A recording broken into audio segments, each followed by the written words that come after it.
Namaskar, welcome to Insight with Ashok, Vyas. And the first question that we ask when we meet someone many times is, how are you?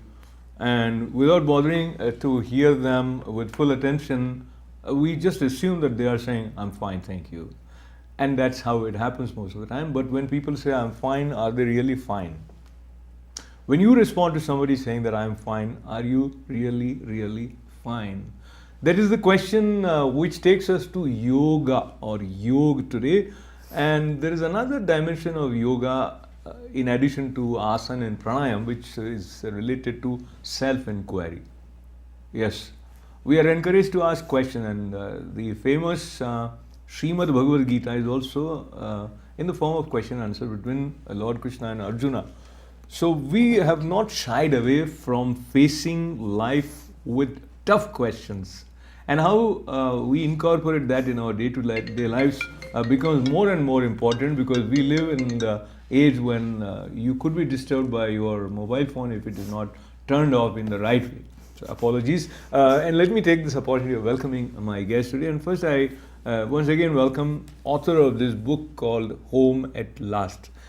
She has shared the journey of her own self-enlightenment with precision, with step-by-step process that is helpful for one and all who cares to read the book with attention. So, and before I bring her to greet you, I also want to compliment and congratulate her. This book is also now published in India, and there is another Indian edition that Home at Last has found itself to be. Shardaji, welcome. Namaste. Thank you, Ashokji.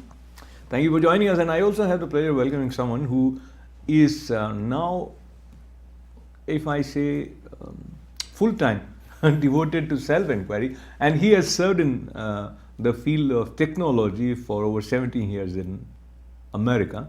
Now he shuttles a little bit between India and America, but mostly in India, and there too the place that he loves most is Tiruvannamalai. So Suresh Natrajan ji, welcome. Namaste.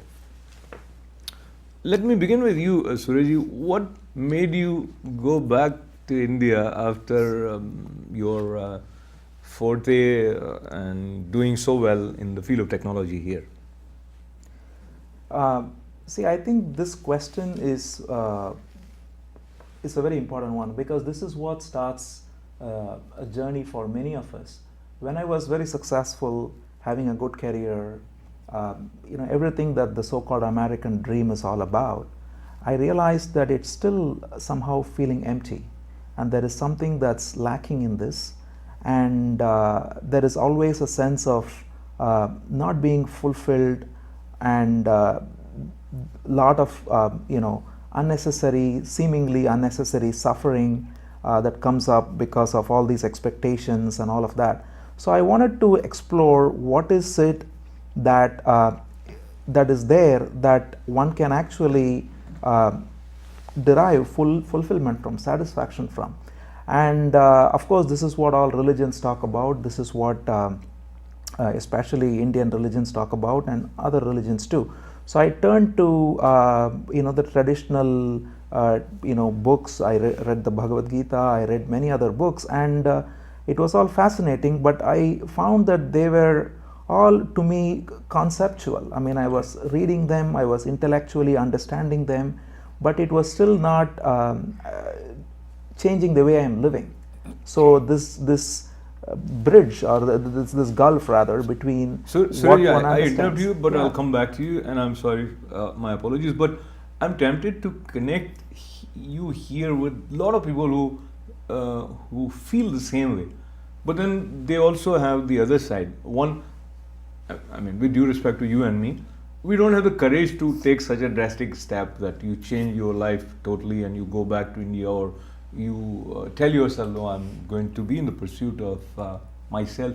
You don't do that most of the time, and especially if you're a householder, then you tell yourself that, oh, both things can be managed. And we hear that quite often from many people, and Shardaji, in your book also you talk about it, that you don't have to be a renunciate in order to move towards knowing yourself or towards self-enlightenment. So share your take on his decision, and I'm not saying that he's wrong or right, but at what point someone feels compelled to pursue his inner journey with undivided attention so that he takes away the other distractions? Yeah, that's true. I think I feel that in every individual's life there comes a moment when they take that turn of taking the right decision of wanting to do that. That wanting itself is a sign that you are to follow something different than what you're doing, and that all depends on where one is in their evolutionary journey. We're all evolving at a certain pace. So at a certain point in our evolution, in our life-death cycles, comes a time when that capacity and capability comes to individuals to start looking into something different than what you're given to do. And that itself is a sign or indication you should follow through.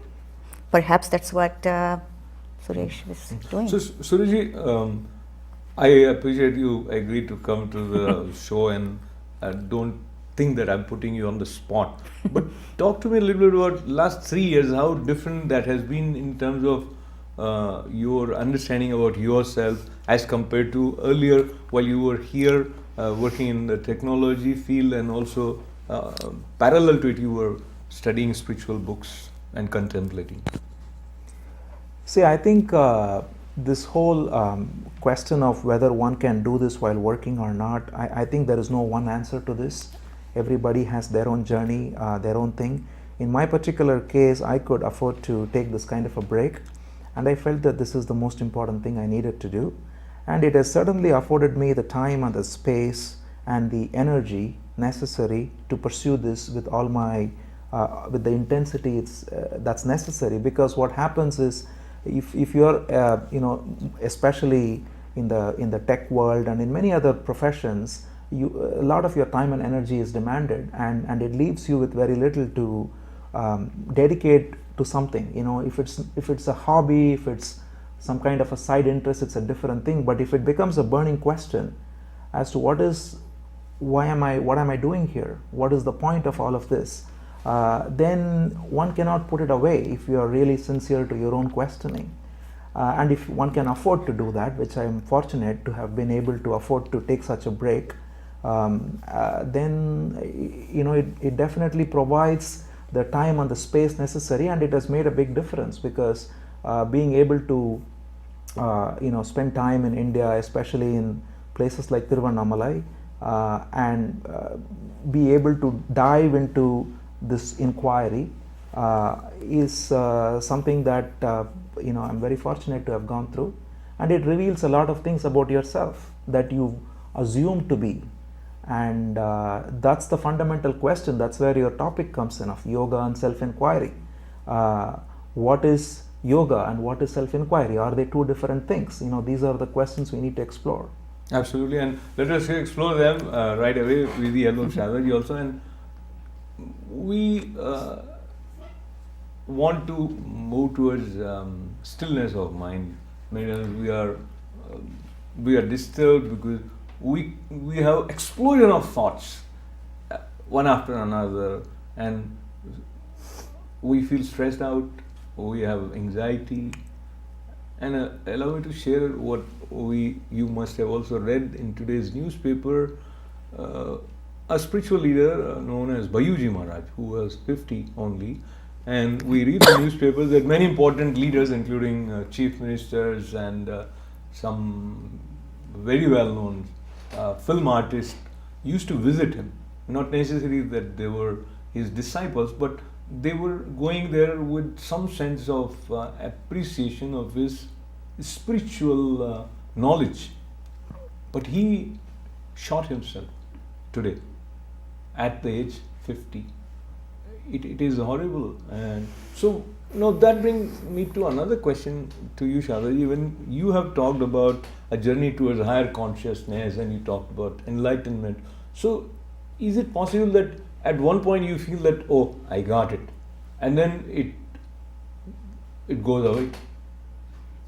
No, No. Once you actually go through the process and experience, it's not even about stillness per se. It's stilling the mind is one thing. To achieve that goal and that for that union to happen, of course you have to still the mind and the thoughts and the bombarding and all that turbulence. You have to stop it, which will happen in any type of path you're taking. It could be meditation, could be another type would be like self-inquiry, or otherwise yoga, different types of mindfulness, this and that. But everything is, at the end of the day, it's all about going to that end point and being there, experiencing it, and losing your body consciousness. That unification of everything, that cosmic consciousness, you have to be part of that, and you stay there permanently. You don't shift between the two later on. Even you're coming back to the body and functioning in the human, all the activities we do, it becomes part of our life and finishing up whatever we're meant to finish later on. But once you're there and you experience that bliss and that moment of togetherness, unification, that primordial energy you go back to, that stays and remains with you at all times. It doesn't flip back and forth. If it flips back and forth, that means you have not been there yet. You haven't stayed there and experienced that completely, so you are not fluctuating any longer. You're always there in that higher consciousness. You're functioning with that capacity, and the body takes over, and you integrate all that in your day-to-day living. And that's what I feel. That's beautiful. If you have that experience, and if you experience bliss and you move above body consciousness, then that is union with the cosmic being, or that is what yoga is. So there is one physical aspect of visible and palpable yoga where we talk about asana, we talk about pranayam. There's another where you're talking about this subtle aspect of consciousness. But here also we are dealing with thought pattern that we have in our mind. And Sureshji, talk to me a little bit about her experience and of going above the body consciousness. Have you felt that is very important or not? See, I think stepping back just one bit, I think when we talk of yoga, normally it's defined as union. And so the question then is union of what? So the union of, one would say, individual consciousness, which is the body consciousness, because normally we think of ourselves to be the body. And so the union of the individual consciousness and the cosmic or the supreme being, so to speak. But then the question then becomes, were you ever separate from that? If you really stop and ponder, that's really what self-inquiry is. This is why yoga and self-inquiry are ultimately the same thing. Because if we really ponder on the question of where was the separation for the union to take place, in other words, is union an action or is union a state of being? And it reveals itself that the union is actually a state of being and not an action. Because if you were separate and you become one, you can again become separate. What comes goes. This is the nature of law. So if something, as she said, for it to not fluctuate, it has to be always true. Which means, so this is what inquiry is all about, is that the I that I take myself to be, this body, this I am the body consciousness, is this actually true? Where is this coming from? Society feeds it. Everybody tells us from birth that you are this body, and keep reinforcing it through various identities like your nation and your language and your culture and all of that, which is all fine. But is that all that I am? And when I really question as to where this center of what I call the I is, I find that there is no such individual center. And therefore this fluctuation that we perceived was, it turns out, just pure ignorance. not that we actually acquired anything new, but that we realized that we were having a false idea. And the false idea, when it goes away, the body consciousness also, in that sense, goes away. You still function as the body, and you still do what is responsible to be done, and yet you are not seeing this as the limit of your consciousness, because you are able to moment to moment see that this consciousness that is permeating through this is what is permeating through everything around.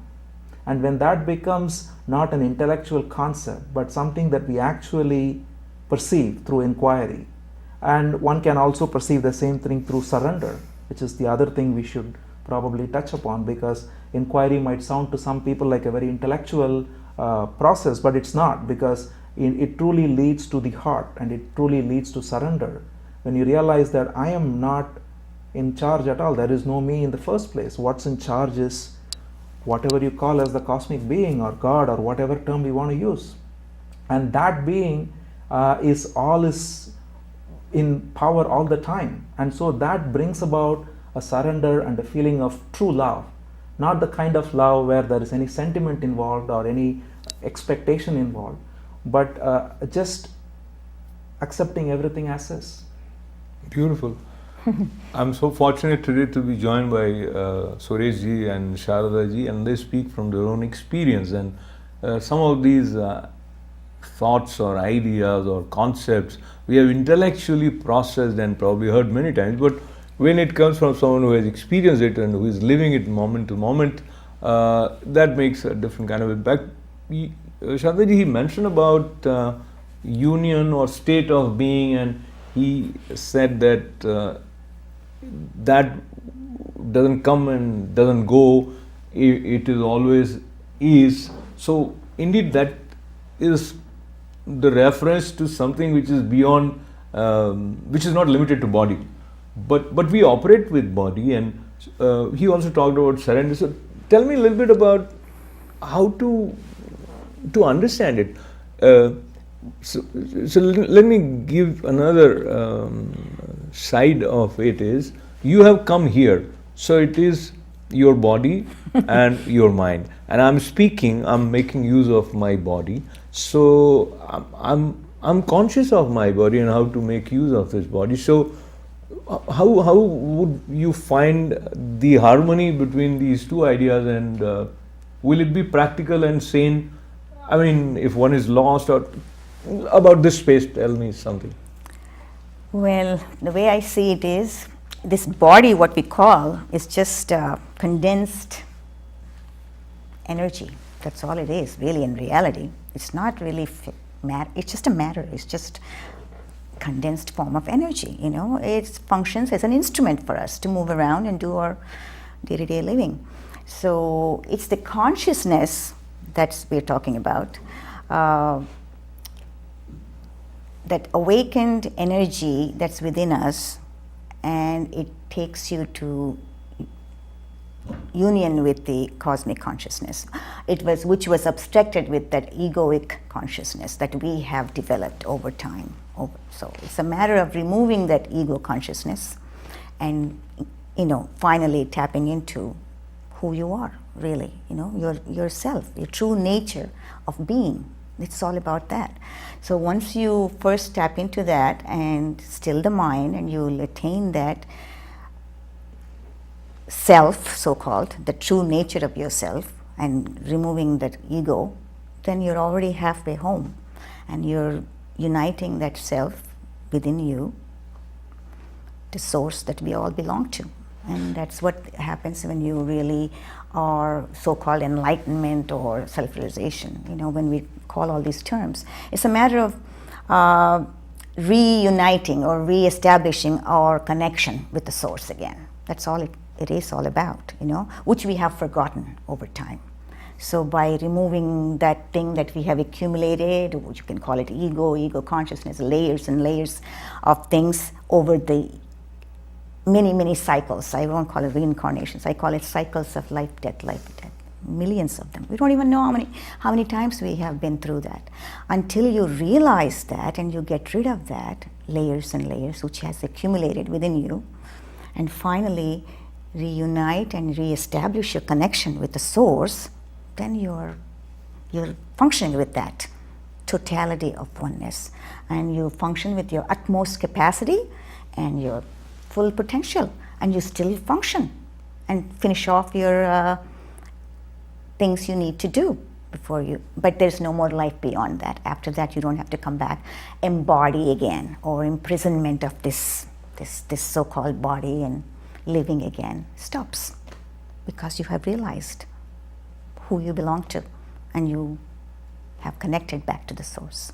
So connecting and back. the purpose is that. The Purpose. human purpose is that, right? Why are we all here? Because to do that. And that takes time, eons it takes time for some people, that capacity and capability to achieve that, because of that ego, because of that layers of things that we have accumulated over the time.